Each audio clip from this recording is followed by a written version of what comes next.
C'est la deuxième vidéo sur l'étude donc des facteurs écologiques, donc les généralités sur la notion de facteurs écologiques.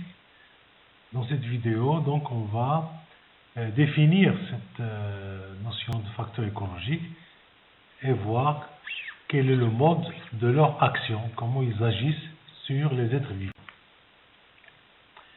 Alors, on est toujours dans cette relation entre biocénose et le biotope qu'on a défini dans la vidéo précédente. Le biotope, à travers les facteurs du milieu, les paramètres, il va agir sur les êtres vivants, sur les biocénoses, et celles-ci vont développer des réactions. Entre elles, bien sûr, vous aurez plutôt des facteurs de type coaction entre les êtres vivants au niveau de la biocénose. Alors, premier élément qu'on va prendre, c'est, on va voir l'étude du milieu ou bien le biotope. C'est la notion de facteur écologique. Ça sera donc l'objet de cette vidéo. Deuxièmement, on va étudier les êtres vivants au niveau de la biocénose. Et enfin, on va étudier les interactions entre les êtres vivants et leur milieu. Donc, premièrement, cette étude du milieu des biotopes. Alors, tout d'abord, essayons de définir cette notion de facteur écologique. Tous les facteurs du milieu, ou bien les paramètres du milieu, ne sont pas tous des facteurs écologiques. Voici la définition. On appelle un facteur écologique, c'est tout élément du milieu, bien sûr le milieu naturel, bien il peut être anthropisé, c'est-à-dire créé par l'homme, susceptible d'agir directement sur les êtres vivants, au moins pendant une phase de leur cycle de développement. Ces facteurs écologiques, bien sûr, ils vont servir à analyser, à modéliser un écosystème et les espèces ou des taxons donnés. Alors, dans cette définition, il faut retenir trois points très importants que j'ai mis en rouge. Le premier, c'est que les facteurs écologiques, ce sont des éléments du milieu, c'est-à-dire qui existent au sein du milieu où vivent les espèces, c'est-à-dire au niveau du biotope, et les espèces sont en contact direct avec ces facteurs. Deuxièmement, c'est que la action, il faut qu'elle soit directe sur les êtres vivants. Troisièmement, cette action peut se développer au moins durant une phase de cycle de développement des espèces, c'est-à-dire pour des espèces par exemple aquatiques qui sortent en dehors de l'eau, les moustiques par exemple, eh bien, ils passent une partie de leur vie dans l'eau, une partie en dehors, eh bien, un facteur écologique, l'eau, est important parce qu'ils subissent l'action de l'eau pendant la phase larvaire. Alors, prenons quelques exemples pour illustrer ces facteurs. Ici, vous avez les successions de plantes depuis les basses altitudes vers les hautes altitudes. Peu importe les espèces, l'essentiel c'est qu'elles ne sont pas les mêmes lorsqu'on part du bas vers le haut. Et on va se poser la question, quels sont les facteurs responsables de cet étagement? Regardez, vous aviez des arbres, et après c'est plus les mêmes, et enfin, vous avez des petites plantes au ras du sol. On peut se poser la question, est-ce que c'est l'altitude? Est-ce que c'est la pente? Est-ce que c'est l'exposition? Quand on voit l'action de l'altitude, c'est quoi l'altitude? L'altitude, c'est un point géographique de situation par rapport au niveau de la mer. De quelle façon il va agir sur les êtres vivants? Vous allez me dire que quand on monte en altitude, il fait de plus en plus froid. Donc ce n'est pas l'altitude qui est un responsable, c'est le froid. Si on prend le cas de la pente, la même chose. La pente, c'est une forme topographique du versant. Là encore, il va modifier par exemple le ruissellement de l'eau.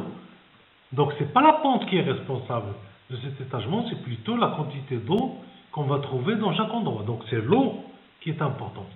Ou bien l'exposition. L'exposition, c'est une exposition par rapport au soleil. Est-ce que vous aurez un versant ensoleillé ou bien à l'ombre? Un versant ensoleillé sera plus chaud qu'un versant à l'ombre. Donc c'est plutôt la température qui est responsable à ce niveau-là. Donc ni l'altitude, ni la pente, ni l'exposition ne sont des facteurs écologiques dans notre exemple. ce sont des facteurs dits topographiques. C'est des facteurs topographiques, c'est-à-dire de forme, de relief et d'exposition par rapport aux rayons solaires. Les facteurs les plus importants, et qui sont des facteurs écologiques, c'est les températures et les précipitations. Ils agissent directement sur les êtres vivants. Les températures, ils agissent sur les réactions biochimiques, par exemple. Les précipitations, c'est-à-dire l'eau, on ne peut pas concevoir de la vie sans eau. Toutes les réactions chimiques dans les cellules se produisent dans un milieu aquatique. Donc là, ce sont les vrais facteurs écologiques. Je peux vous donner un autre exemple.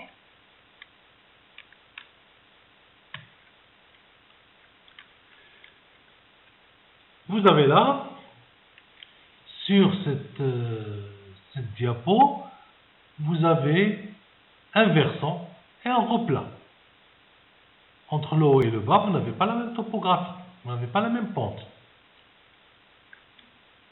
Ici aussi, vous avez une autre coupe entre un versant nord et un versant sud. Si on prend le premier cas, vous avez du ruissellement, du haut vers le bas. Donc, vous allez avoir, quand il pleut, entraînement des éléments fins et des éléments nutritifs du haut vers le bas. Donc, vous aurez le bas qui est plus riche que le haut, et on voit qu'il y a plus de végétation herbacée que les versants. Dans le deuxième exemple, un versant sud, il est plus chaud et plus ensoleillé. Donc, ce qui est à gauche, il reçoit des rayonnements solaires de façon directe. Celui du droit, il est à l'ombre et les rayons de soleil ne le réchauffent pas. On va avoir un versant froid et ombragé. Donc ça va déterminer l'évaporation. Il peut pleuvoir la même quantité d'eau sur les deux versants, mais le fait que le versant sud soit plus chaud et plus exposé au soleil va perdre beaucoup plus d'eau et le bilan, c'est que le milieu va être différent. Donc là encore, la topographie, ce n'est pas un facteur écologique, la pente n'est pas un facteur écologique, l'exposition non plus.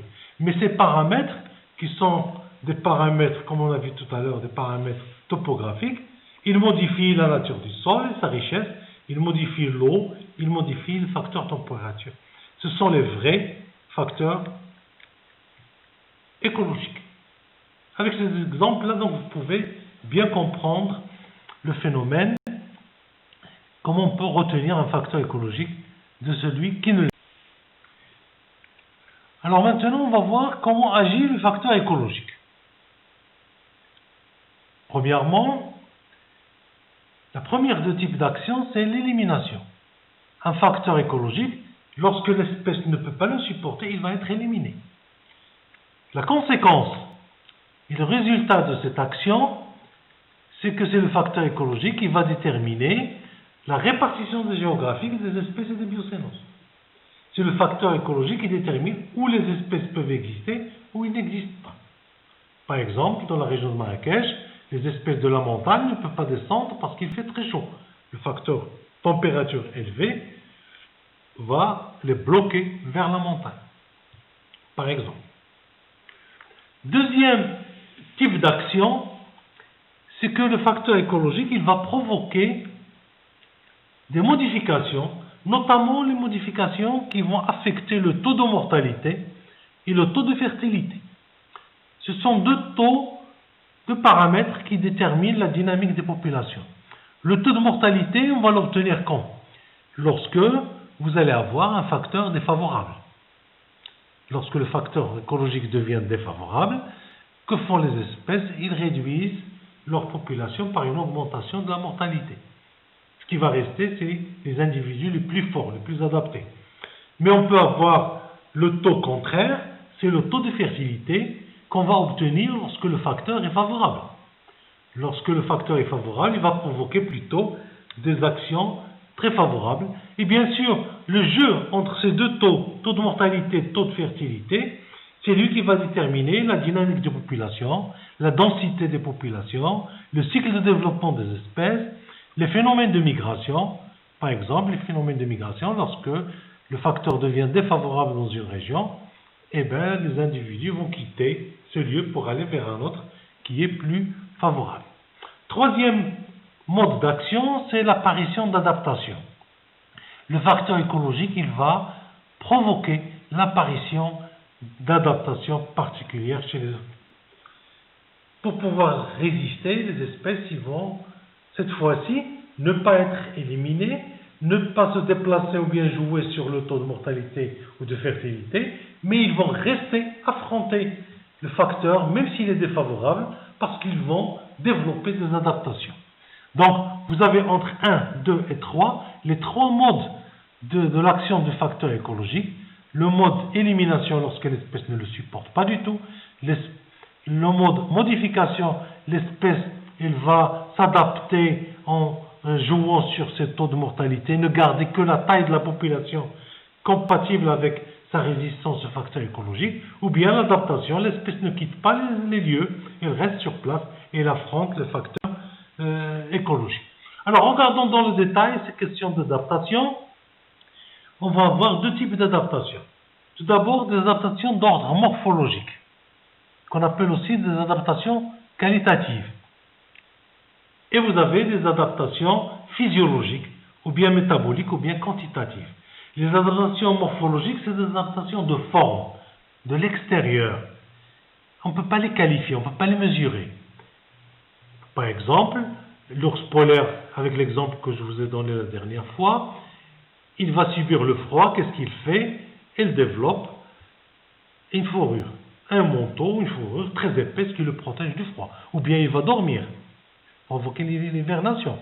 Le dromadaire dans le désert, lui aussi, il est capable de marcher sur le désert avec des températures très élevées parce que ses pattes, ils ont des systèmes qui le protègent donc de la chaleur du sable.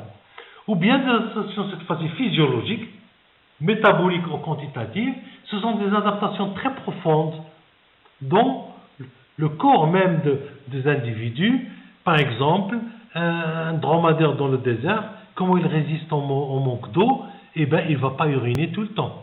Il va uriner une urine très, très visqueuse, c'est-à-dire pas trop de liquide, parce qu'il va recycler ses urines. Chez l'ours polaire, ou bien aussi chez le dromadaire même qui vit dans le désert, il développe ce qu'on appelle le métabolisme des lipides.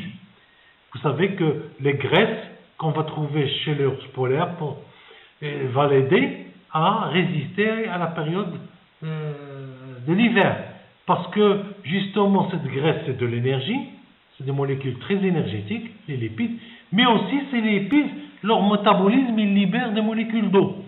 Et par conséquent, chez le dromadaire dans ce cas-là, la bosse de graisse qu'il a sur le dos, en fait c'est une réserve de nourriture qui lui permet de résister une longue période, mais aussi c'est une réserve d'eau que le dromadaire, chaque fois qu'il va métaboliser ses lipides, il aura de l'eau pour... Alors, vous pouvez vous amuser sur Internet à rechercher avec des mots-clés, adaptation morphologique, adaptation physiologique, pour essayer d'améliorer vos connaissances. On n'a pas de temps de vous donner tous les exemples. Prenez ce cas-là du dromadaire, vous l'avez sur le document PDF que je vous ai donné. Le dromadaire, il a plusieurs formes d'adaptation. Il résiste à la température, il ne transpire pas, la graisse dans sa bosse peut transporter aussi de l'eau, etc. Pas de graisse sous la peau pour faciliter l'évaporation de la chaleur. Il urine très concentré, des tendons élastiques pour marcher sans se fatiguer, etc. Donc il a beaucoup de formes d'adaptation qui sont morphologiques et des formes d'adaptation qui sont plus profondes, physiologiques, qu'on peut mesurer, qu'on peut quantifier. Donc voilà la différence. Et bien sûr, tout ça, il est provoqué par le facteur écologique dans son axe. Essayons de voir maintenant les notions de base des facteurs écologiques. Quels sont les éléments? C'est comme si on parle de l'alphabet. Quels sont les outils qui vous permettent de comprendre et d'étudier l'action du facteur écologique? Première des notions de base, c'est la notion dite loi du minimum. Alors la notion de loi du minimum, c'est une loi fondamentale en écologie. Elle a été mise au point par Liebig. Liebig, c'était un chercheur qui travaillait sur les plantes et sur la croissance des plantes en 1840. Et qu'est-ce qu'il a remarqué? Il a remarqué que la croissance des végétaux, il est limitée par l'élément dont la concentration est inférieure à une valeur minimale. C'est-à-dire que parmi les éléments dont une plante a besoin, il a besoin d'eau, il a besoin de fertilisants, il a besoin de lumière, il a besoin de calcium, de potassium, etc. Même si on fournit à la plante tous ces éléments à la fois, et s'il y a un seul qui manque ou bien qui est réduit à une valeur limitée, eh bien la plante ne va pas se développer. Donc ça c'est son constat, et il a défini cette notion, c'est comme un tonneau qu'on va remplir, et c'est l'élément dont la concentration est la plus basse qui va conditionner le développement de la plante.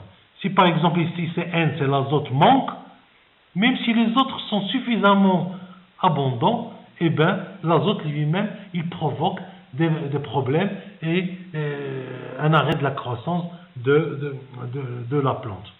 Ce manque de croissance, c'est ce qu'on appelle aussi des carences. Et vous pouvez prendre l'exemple avec ce qu'on a nous-mêmes, avec le manque de fer dans notre alimentation.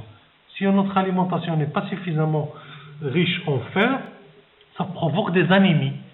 Parce qu'on a besoin du fer, notamment pour l'hémoglobine et pour le transport de l'oxygène.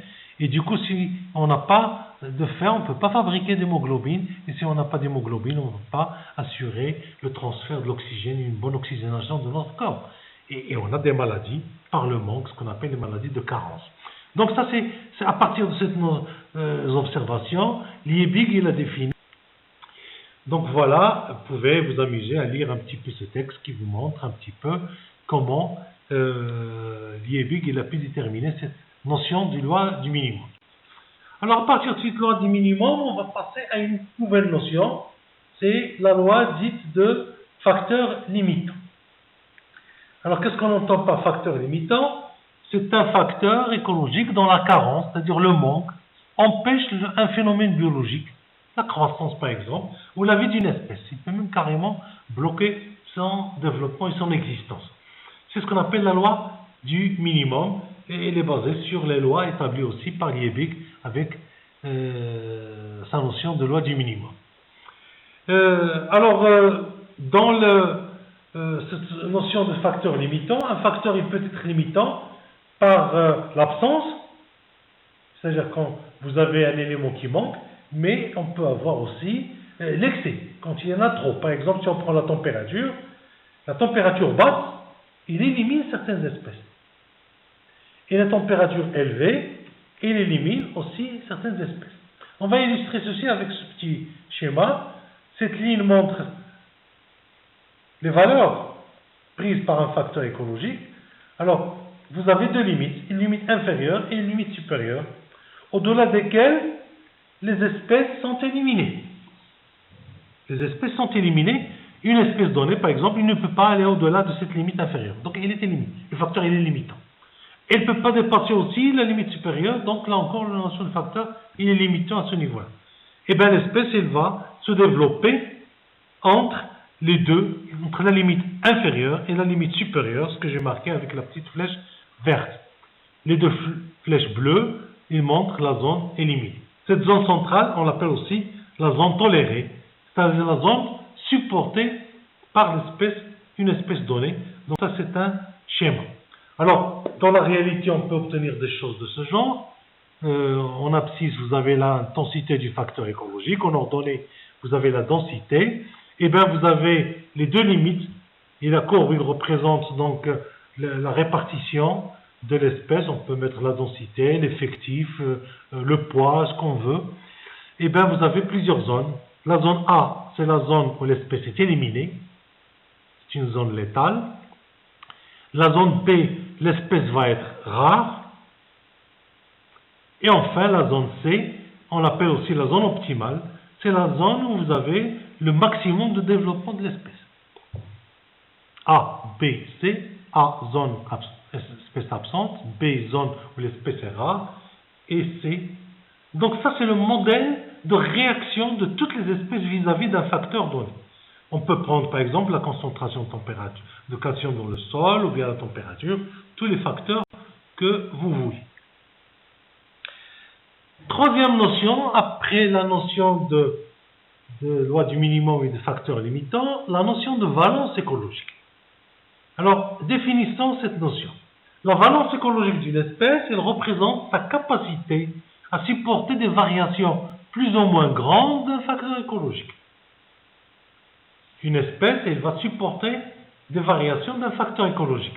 Qu'est-ce qu'elle va supporter? Elle va avoir une limite inférieure et une limite supérieure de ce facteur. Et elle va se développer entre les deux. Vous avez des espèces qui se développent sur une large gamme de variations du facteur écologique. On dit que ce sont des espèces dites ERIS. Elles sont capables de supporter de grandes variations de facteurs écologiques. Par exemple, une espèce qui supporte de température élevée et de température basse en même temps. Elle a une grande, on parle aussi d'une amplitude écologique.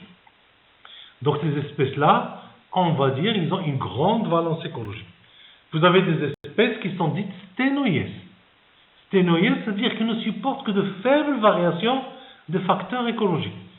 Elles sont dites des espèces à faible valence écologique. Alors on va les illustrer. Donc, sur cette figure, je prends le cas par exemple de la température, et j'ai trois espèces, espèce A, espèce B, espèce C. Qu'est-ce qu'on peut remarquer? Que l'espèce B, c'est une espèce ERIS. Regardez, elle est en jaune. Elle se développe sur une large gamme de la température. Il a une grande valence écologique. L'espèce A et l'espèce C, regardez, ils ont une faible amplitude écologique. Ils ne supportent que de faibles variations de facteurs écologiques. L'espèce A, c'est une espèce de basse température. L'espèce C, c'est une espèce de haute température. Mais ils ne peuvent pas supporter de grandes variations. Alors, qu'est-ce qu'on peut constater? L'espèce A se développe au mieux à basse température, mais supporte de faibles variations, et elle est donc à faible valence écologique. L'espèce B supporte de grandes variations de la température, donc elle est à grande valence écologique. L'espèce C est la plus thermophile des trois, mais ne supporte que de faibles valences écologiques. Elle est aussi faible valence comme l'espèce A. Mais est-ce qu'ils se rencontrent? Ils ne se rencontreront jamais. Alors, l'espèce C est la plus grande valence par rapport à la température. L'espèce A sera la dernière à disparaître si la température baisse, et l'espèce C sera la dernière à disparaître si la température monte. Dans la nature, on peut trouver l'espèce A et B qui coexistent vers les basses températures. À un moment, l'espèce B peut exister toute seule, puis après, l'espèce C peut se mélanger avec l'espèce B lorsque la température leur convient.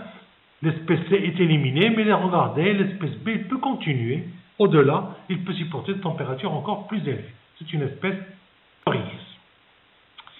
Alors, comment on va classer les facteurs écologiques tels qu'on vient de les définir? On a vu leur mode d'action, on a vu les éléments de base pour comprendre l'action des facteurs écologiques. Eh bien, il y a trois types de classification. Une première classification qui est basée sur l'opposition entre facteurs abiotiques et facteurs biotiques. Deuxième classification, elle est basée sur la notion de densité. Et on va voir des facteurs qui dépendent de la densité ou des facteurs qui ne dépendent pas de la densité. Et enfin, des notions liées à la périodicité, facteurs périodiques et facteurs non périodiques. Alors, dans le détail, ça vous l'avez déjà vu dans la vidéo précédente, on a opposition entre à gauche les facteurs abiotiques, c'est-à-dire les facteurs qui proviennent du milieu physique, le sol ou l'atmosphère, et à droite vous avez les facteurs biotiques, c'est la relation entre les organismes vivants. Alors, d'apparence c'est très net, c'est très clair, on fait bien la différence entre facteurs abiotiques et facteurs biotiques, mais dans le détail, très souvent, il y a beaucoup de petits problèmes. Si vous prenez un arbre, si vous vous mettez sous un arbre, est-ce que la température va être moins élevée ou plus élevée si on est en dehors de l'arbre? Bien sûr, la température sous l'arbre, elle est moins élevée. C'est une température qui a été rabaissée par l'action de l'arbre, qui a empêché les rayons de soleil d'arriver. Donc, en dessous d'un arbre, la température qui est un facteur physique, abiotique, elle est modifiée par un facteur biotique. Les espèces qui viennent se réfugier sous un arbre, eh bien, ils profitent des modifications provoquées par l'arbre sur la température, et l'arbre provoque aussi des modifications sur l'humidité, etc. Si vous allez dans une ruche d'abeilles, la même chose. Une ruche d'abeilles, les abeilles, ils refroidissent leur ruche. Ou bien, l'hiver, ils vont frotter les ailes contre leur abdomen pour augmenter la température. Donc, le facteur température, il est modifié par les abeilles. Donc, est-ce que c'est un facteur abiotique ou biotique? On est vraiment à la limite entre les deux, mais sachez que il faut faire toujours attention lorsqu'on définit les mains. La notion de facteur dépendant, indépendant de la densité, ils font appel à des facteurs très importants dans la dynamique des populations. Tout d'abord, l'effet de groupe et l'effet de masse. Alors, ce sont surtout les Américains, ou bien l'école américaine d'écologie qui se base sur ce type de classification. Vous allez là avoir des facteurs qui dépendent de la densité ou des facteurs qui ne dépendent pas de la densité. Généralement, les facteurs qui dépendent de la densité sont des facteurs liés au nombre d'individus dans un endroit, d'une population. Les facteurs indépendants de la densité, c'est des facteurs, même si vous modifiez la densité, ils ne se modifient pas. Les facteurs climatiques, bien sûr, la lumière, la température de l'air, etc., ne sont pas modifiés par la densité. Alors, la densité, il va être déterminée par deux effets. Le premier, c'est l'effet de groupe. L'effet de groupe, je vous laisse lire un petit peu le texte. L'effet de groupe, donc, c'est un facteur qui est bénéfique. C'est que vous avez des individus qui préfèrent avoir un effectif minimum pour bien vivre. Et ça a été constaté surtout quand on a des animaux d'élevage dans des zoos, par exemple. Lorsque vous mettez des animaux isolés, et avec très peu d'effectifs, alors que dans la nature, ils sont avec des effectifs plus grands, eh bien, il y a des problèmes qui apparaissent, ils ne vivent pas bien. On a pu le déterminer pour les éléphants, par exemple. Le minimum, c'est 13 individus par population. Donc ça, l'effet de groupe, donc, il faut le concevoir comme un effet bénéfique. Il est lié à la densité. Plus la densité augmente, plus on arrive donc à cette valeur de l'effet de groupe. L'effet de masse, au contraire, c'est un effet négatif. C'est des effets, des réactions qui apparaissent lorsque la densité augmente. Si vous prenez un espace très réduit et que vous mettez beaucoup d'individus d'une espèce, qu'est-ce qui va se passer? Ils vont commencer à se bagarrer. Ils vont commencer à entrer en compétition. Ça peut aller jusqu'à cannibalisme. Les abeilles vont commencer à manger les autres. Ça a été très étudié sur beaucoup d'insectes. Le fait d'augmenter le nombre provoque cet effet de masse qui est un effet néfaste sur la population. Donc, le développement d'une espèce, il est entre ces deux limites. Entre une valeur d'effectif favorable, c'est l'effet de groupe, et une valeur d'effectif défavorable, c'est l'effet de masse. Et généralement, ce sont les relations biotiques qui sont modifiées par la densité. Alors, voilà, une petite figure pour illustrer. Lorsque vous augmentez, vous avez de l'effet de masse, c'est négatif, à droite. Lorsque vous réduisez l'effectif, c'est l'effet de groupe qui devient aussi limitant pour les populations. L'optimum de la population, c'est la valeur qui correspond le mieux au développement des espèces. Enfin, la notion de classification basée sur la périodicité. Vous savez que dans la nature, vous avez plusieurs types de périodicité. Celle qu'on conçoit le plus, qu'on voit facilement, vous avez une première périodicité, c'est la périodicité journalière. C'est la succession de la nuit et du jour.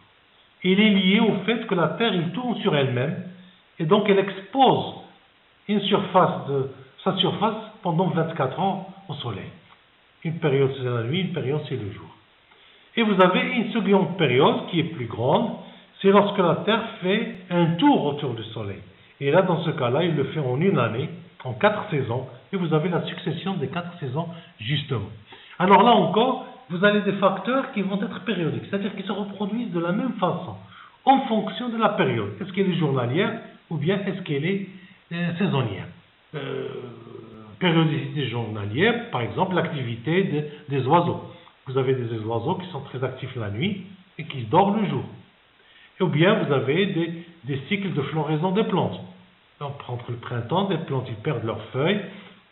En hiver, ils perdent leurs feuilles. Au printemps, ils ont les feuilles, ils fleurissent, ils ont des fruits, etc. Donc cette périodicité, il est lié donc justement aux saisons. Donc ça, c'est le premier type de facteur. Deuxième type de facteur, ce sont des facteurs qui ne dépendent pas de la périodicité et qui se produisent au hasard, de façon complètement aléatoire, brutale.